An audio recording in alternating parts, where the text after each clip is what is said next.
오늘은 2024년 5월 17일 저녁 밤 되기 전에 7시 15분, 저녁 7시 15분. 오늘은 특별히 그 하갈에 대해서만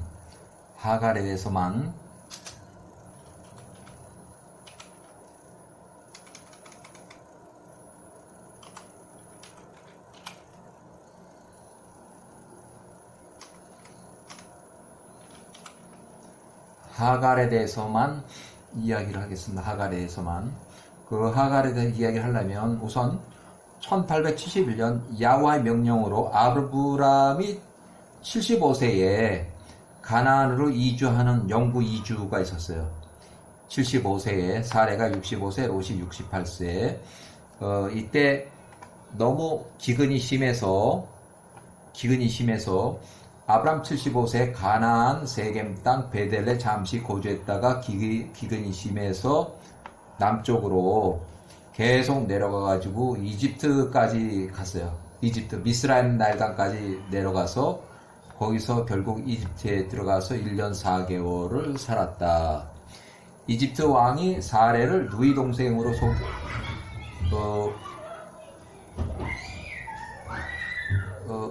속이고 이집트에 이주해온 아브라함을 후대해서 많은 재물과 가축을 주었다. 자, 그 이집트 왕은 속인 그 사례 연유로 해서 이집트 왕의 왕과 피해가 있었어요. 그래서 이집트에서 이제 강제 출국을 당할 때 또 이집트 왕이 시녀의 딸 하갈을 사례 시녀로 하살했고, 또 아브라함에게 아주 많은 가축과 재산을 더 많이 줬어요. 그래서 이집트에서 이제 강제 출국을 해서 이제 많은 재물을 끌고 이제 결국 나오는 거죠.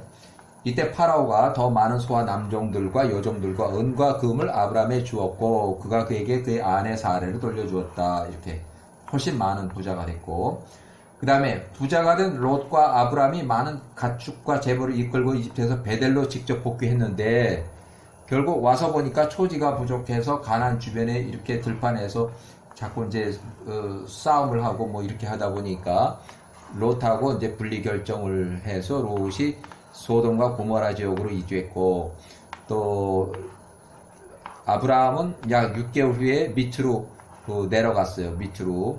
그래서 밑에 보면은 좀 이건 다른 얘기지만 소돔과 고모라 지역의 이주자들을 설명했는데, 그 지역은 48세 아브라함 48세 이후에 2년이 되었을 때, 결국 아브라함이 50세가 되었을 때 요 때에 아술의 집에서 한 남자가 나갔으니 그 이름은 벨라며, 그의 나가 발견할 수 있는 곳에서 그의 식구들과 함께해서 소돔과 고모라에 이주했다는 그 얘기고, 아브라함이 베델에서 헤브론으로 이주했다는 얘기, 그 다음에 또 이제 전쟁했다는 얘기, 70일 롯을 구했다는 얘기가 나오고, 그 다음에 쭉 내려가서 이제 86세 1862년 아브람 85세 사레가 아이를 낳지 못하니까 사레 시녀 하갈을 이제 첩으로 줬다. 그래서 아브람이 86세 첩 하갈이 이스마엘을 출생했다. 1861년. 그래서 헤브론의 아브람이 99세, 사레 89세, 롯 92세, 헤브론 남쪽 평지에서 이삭이 출생 예고를 받고, 또 이삭이 이제 출생을 해. 그랄에 가서 이삭이 출생을 해요. 자, 그 다음에, 자, 이삭이 출생하고 나서, 요때 이삭이 출생했고, 또 이삭이 이제 젖대는 날, 자, 이삭이 젖을 뗄 때 103세 잔치를 크게 벌였고, 하란에서 데라하고 나홀이 그랄 왕 아비멜렉이 참석을 했다. 이렇게. 그 이후에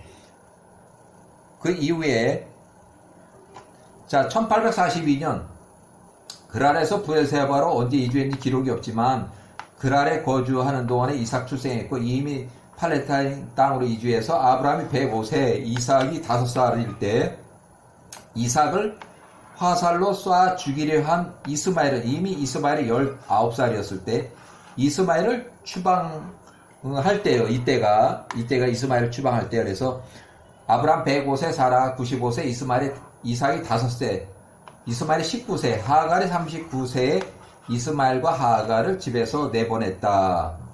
자, 그 이후에 거의만 21년이 지나서 아브람이 이스마엘을 만나러 광야에 있는 이스마엘 천막을 방문해서 첫 번째 며느리가 손님 접대를 제대로 하지 못하고 자기 남편 이스마엘 및 또 자기가 낳은 자식들, 아들 4명, 딸 2명들을 저주하고 그런 얘기를 아브람이 들었어요. 그 다음에 그 3년 후에 아브람이 광야에 있는 거주하는 이스마엘을 만나러 갈 때 이스마엘 첫 번째 부인을 만나고 돌아올 때도 이스마엘과 하갈이 같이 귀가했다고 기록되어 있고 그 후 3년에 다시 이스마엘을 만나러 가서 이스마엘 천막에서 두 번째 부인이 아브라함을 잘 접대해줘서 아브라함이 둘째 부인 며느리에 대한 긍정적인 응답으로 남편 이스마엘에게 말을 전해달라고 부탁을 했고 이때는 귀가할 때 이스마엘만 언급을 했어요. 그래서 이때는 이미 하갈의 활동, 생존 기록이 없는 것으로 봐서 이때 하갈이 한 64세쯤 정도 되는데 아마 요 전에 사망한 것으로 개인적으로 이렇게 추정을 해요. 그 이후 이스마엘이 45세가 됐을 때 하갈이 65세가 돼야 되는데 생존 기록이 전혀 없어요. 그래서 요때는 아브라함이 131세, 이삭이 31세. 그래서 이스마엘이 광야 생활을 정리하고 아브라함 근처로 와서 살았다. 아브라함이 사는 그 부엘세바 근처로 와서 오래오래 동안 살았다. 자, 아브라함이 둘째 며느리를 만난 이후에 이스마엘이 아브라함이 살고 있는 부엘세바로 정리하고 들어왔을 때 하갈의 생존 기록이 없었고 아브라함이 131세 오히려 첫 번째 이스마엘의 첫 며느리 이야기를 언급한 것으로 봐서 최근에 둘째 며느리를 만나 접대받고 돌아온 것이 한 1년 정도로 보면 아브라함이 131세 이전 불과 1년 전쯤에 둘째 며느리를 만났을 때 이미 하갈은 사망했을 것으로 보인다. 약 하갈 64세쯤에는 이미 하갈이 사망한 것을 추정한다. 둘째 며느리는 8명의 아들을 출산했고 이스마엘은 12명의 아들로 후손이 늘어난다. 이렇게 해서 아브라함이 131세 1815년, 사라가 121세, 이삭이 31세, 이스마엘이 45세, 하갈은 65세가 되어야 되지만 생존 기록이 없다. 자, 이때 이스마엘이 추방한 후에 26년쯤 지난 후에 팔레스타인 부엘세바에서 헤브론까지 사업상 천막, 그러니까 아브라함이 아주 잘 나가던 그 시기에 이스마엘은 광야 생활을 정리하고 부엘세바 쪽으로 이사를 해서 거기서 오랫동안 살았어요.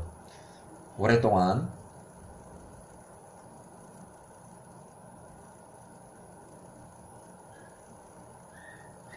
자, 이렇게 이 하갈에 대한 하갈은 거의 한 아브라함 130세쯤, 하갈이 한 64세쯤 했을 때 사망한 것으로 추정한다. 이렇게 다른 그 역사 기록이나 이런데 창세기라든가 야살의 책에도 정확하게 언제 사망했는데 기록이 없어요.